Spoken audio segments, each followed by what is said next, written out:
Industry is growing and changing. Felt the need to invest in people's lives. Images are so important.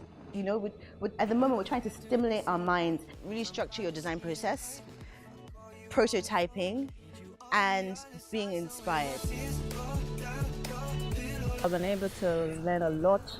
I've learned how I can actually use Instagram and Facebook. Another thing is Facebook reviews, Instagram. Put pictures up. It doesn't have to put ideas up. Mind mapping, which to me, it was even more broader than what I used to know. As a small business, you can make things happen overnight. What really stuck to me was about being true to your originality.